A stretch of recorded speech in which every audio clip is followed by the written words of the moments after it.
It is a crisis of confidence. It is a crisis that strikes at the very heart and soul and spirit of our national will.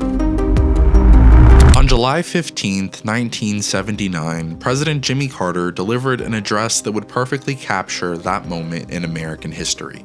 For millions of Americans, this may be the worst weekend they've ever faced for finding gasoline to give them the automobile freedom they take as their due. The Crisis of Confidence speech is perhaps the most memorable moment of Jimmy Carter's short tenure as President of the United States. This 33-minute address is drastically different from anything else we had ever seen from a president up to that point. It is an honest, direct address to the American people that clearly lays out the profound issues the nation must overcome. Too many of us now tend to worship self-indulgence and consumption. Human identity is no longer defined by what one does, but by what one owns. But we've discovered that owning things and consuming things does not satisfy our longing for meaning. We've learned that piling up material goods cannot fill the emptiness of lives which have no confidence or purpose. In the midst of an energy crisis, the president sought to revive civic duty among a cynical public. Carter had lost the people, and this was a great opportunity to get them back on his side.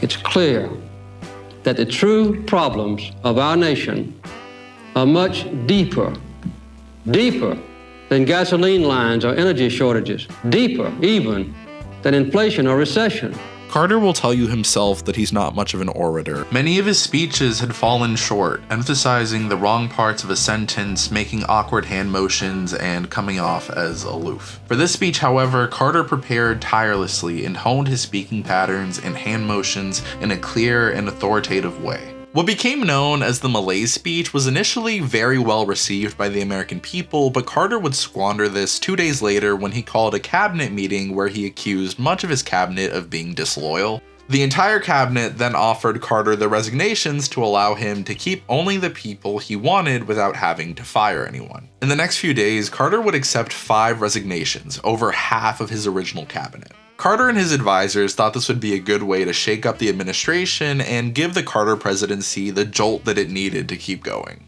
The public reaction to this negated any headway that Carter had made in the eyes of the public. It was reminiscent of something that Richard Nixon would do. This could have been a new start to the Carter administration, a chance for him to reintroduce himself to the American people, but instead it ended up being one of the worst decisions of his presidency. I give you our 39th president, Jimmy Carter.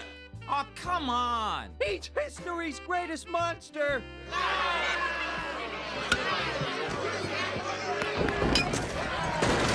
But the address's biggest failure, ironically enough, is its honesty. Carter would lose his re-election bid the following year in a landslide to California Governor Ronald Reagan, his polar opposite. A former actor whose charisma and optimistic vision of America drew a clear contrast to Carter's brutal honesty. A dreary reality of limiting consumption versus an optimistic vision for America's future. This isn't a video all about the Crisis of Confidence speech, but I chose to lead with it as it provides excellent framing for understanding Carter's shortcomings as a politician.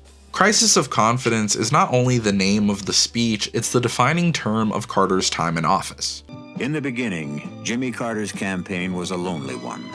But through the months, more and more people recognized him as a new leader, a man who will change the way this country is run, a competent man who can make our government open and efficient, but above all, an understanding man who can make ours a government of the people once again.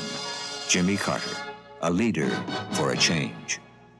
Elected in a backlash to the Watergate scandal, Jimmy Carter represented a true departure from Washington politics. The happy-go-lucky peanut farmer turned governor of Georgia came out of nowhere to win the nation's highest office at one of the most tumultuous moments in our history. A politician that's too honest sounds like an oxymoron, so I wanted to learn a little bit more about Carter's personal life and what led him to the presidency. I've been reading His Very Best, a biography of Jimmy Carter by Jonathan Alter. The title of the book is in reference to Carter's incredible incredible work ethic and his impressive ability in multiple disciplines. Politician, nuclear engineer, farmer, businessman, author, and carpenter, just to name a few. As the 39th president approaches his 100th birthday, I've been thinking a lot about how different the world is today from the one that he knew as a boy.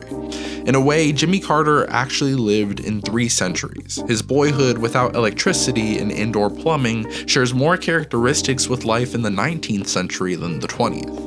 In his book, Hour Before Daylight, Memories from a Rural Boyhood, Jimmy Carter says that before the age of 14, his biggest ambition in life was to be helpful to his father, and that ambition to him was as grand as any other that he would hold throughout his life.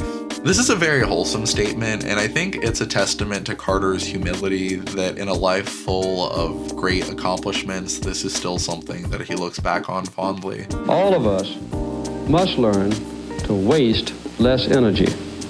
Simply by keeping our thermostats, for instance, at 65 degrees in the daytime and 55 degrees at night, we could save half the current shortage of natural gas. If we learn to live thriftily and remember the importance of helping our neighbors, then we can find ways to adjust. Watergate and the Vietnam War broke the fundamental trust that Americans had in their president. So of course, the man that pardoned Nixon would go on to lose to the kind, honest, outsider politician. Jimmy Carter set an impossible standard for himself by promising not to tell a lie, a promise that for the most part he actually kept. Don't get me wrong, he was still a politician, so from time to time he would lie, but for the most part, he was actually honest to a fault. Carter spoke like an engineer and saw governing as an engineering problem. He felt that he could find the flaws in the American system, come up with a solution, present them to the public, and then we would all work together as a nation to bring them to life. His engineering background allowed Carter to reject rigid ideology and embrace a data-driven worldview. But engineers aren't natural leaders in the world of politics with its trade-offs and backslapping.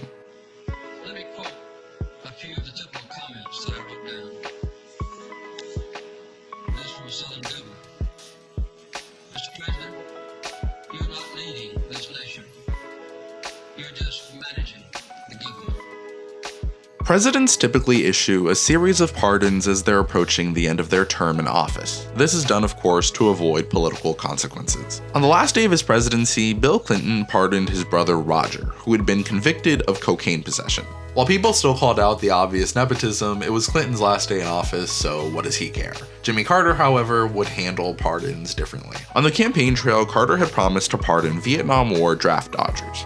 Though he had supported the war, the soon-to-be president recognized the importance of settling unresolved tensions so that the country could heal and move forward. To the dismay of his staff, Carter issued the unconditional pardons to draft dodgers on his first day in office. Carter would famously refuse to consider the political consequences of a decision, which, while noble, is just an impractical way to govern. Rosalind Carter was the first lady to have a real political partnership with the president. Jimmy would regularly get her opinion on decisions, and she even attended cabinet meetings. Rosalind actually had much better political instincts than her husband did, and the staff would often ask her to convey messages to him. Jimmy Carter's biggest flaw was his inherent inability to combine politics with policy. He may have had great, well-thought-out ideas, but he failed at building the political relationships necessary to bring those ideas to life. In his very best, Alter describes Jimmy Carter as the polar opposite of Bill Clinton, his nearest Democratic successor. Clinton was a once-in-a-generation kind of political talent whose lack of personal discipline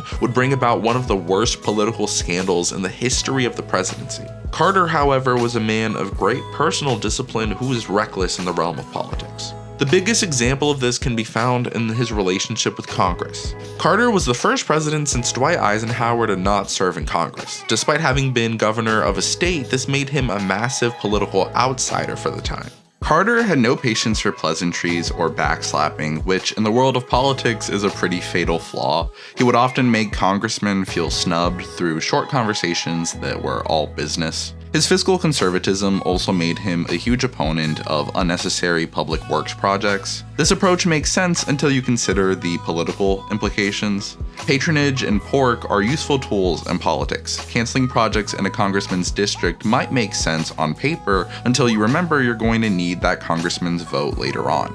Decisions like this alienated Carter from his own party and put him even more at odds with Congress. The most frustrating thing about Carter is that he's virtuous, but his approach to power is just naive and fundamentally flawed. Speaker of the House Tip O'Neill was a Democrat, but he found Reagan more easy to deal with as a politician. And he can actually provide some valuable insight into Carter as a leader. You mentioned Jimmy Carter. You wouldn't have had that kind of a conflict with him. You called him one of the smartest presidents we've ever had. Well, Jimmy Carter was brilliant. There's no question about it. I've never met a man as equally brilliant. He operated with no 3x5 cars. If you were talking about the defense of the nation, if you were talking about the SAR talks or the SALT talks, if you were talking about the guided missiles, if you were talking about our position in the defense world, he knew more about it than his Secretary of Defense. He was just absolutely brilliant. You're talking about humanitarianism, you're talking about domestic affairs, you're talking about the effects of Central America, you're talking about the Panama Canal. Any of those things that you're talking about, he was an absolute, complete expert with regards to the subject. Now, Jimmy Carter had problems. He had a bad staff, in my opinion, who came to Washington with a chip on their shoulder against the leadership of the Democratic Party and the institution as a whole. And secondly, he had too many balls in the air. He kept sending over too much legislation. Reagan, on the other hand, President Reagan, while I never agreed with his philosophy, he had a brilliant staff around him. He also had the Iran hostage affair. I mean, did that color his memory for all of us? Oh, there were two things went bad in the Carter administration. One was the price of oil went from about $14 a barrel to $44 a barrel, and it set off a world depression and it caused an energy problem. The second, of course, was the Iranian situation and the hostages. Let's take a look at some of the key differences between Carter and his ideological predecessors. Franklin Roosevelt ushered in the New Deal era of Democratic politics, a tradition that his successors would carry on for decades. From Truman's Fair Deal to Kennedy's New Frontier and Johnson's Great Society, they all continued Roosevelt's legacy. Jimmy Carter would be the first Democrat to break away from this ideology. Carter was a reformer, but more akin to Theodore Roosevelt than FDR, believing in good, honest, and fair government. This departure from the more liberal side of the Democratic Party would result in a primary challenge from Senator Ted Kennedy. Kennedy was, of course, the heir to the political dynasty left behind by his older brothers, though the Chappaquiddick incident of July of 1969 had ruined his chances for the presidency. Carter was generally cold to politicians, but Kennedy felt he got the worst of it. In reality, the two men just never really liked each other. Kennedy claimed that the Malaise Speech was the deciding factor in him running for the presidency, but there's some evidence that he was planning a campaign even before that. The two disagreed over policies such as Ted Kennedy's signature issue, universal health care, but in reality, this campaign was more illustrative of North and South divides in the Democratic Party, divides that would ultimately result in a total realignment. Carter's time in office may have been short, but it was a sign of which direction the country was headed in. Like an engineer, Carter was often frustrated and confused when others couldn't see the empirical truth. It is fitting then that the man who replaced Carter was an actor, able to play a part and craft a story that would appeal to the general public. Here we have Carter's honesty versus Reagan's fantasy. Next Tuesday is election day. Next Tuesday, all of you will go to the polls. You'll stand there in the polling place and make a decision. I think when you make that decision, it might be well if you would ask yourself, are you better off than you were 4 years ago? Is it easier for you to go and buy things in the stores than it was 4 years ago? Is there more or less unemployment in the country than there was 4 years ago? Is America as respected throughout the world as it was? Do you security is as safe, that we're as strong as we were 4 years ago? And if you answer all of those questions yes, why then I think your choice is very obvious as to who you will vote for. If you don't agree, if you don't think that this course that we've been on for the last 4 years is what you would like to see us follow for the next 4, then I could suggest another choice that you have. Reagan capitalized on Carter's failures on the economy, the Iranian hostage crisis, and the general mood of the country. Jimmy Carter's story teaches us that you can't just be above politics. You have to know the system and how to make it work to your advantage. While President Carter certainly did have some impressive achievements as president, he just wasn't very well suited for the job. Perhaps he could have been a great cabinet secretary where he wouldn't have to worry as much about backslapping in politics. I hope you enjoyed this video. Thank you so much for watching. I will see you next time.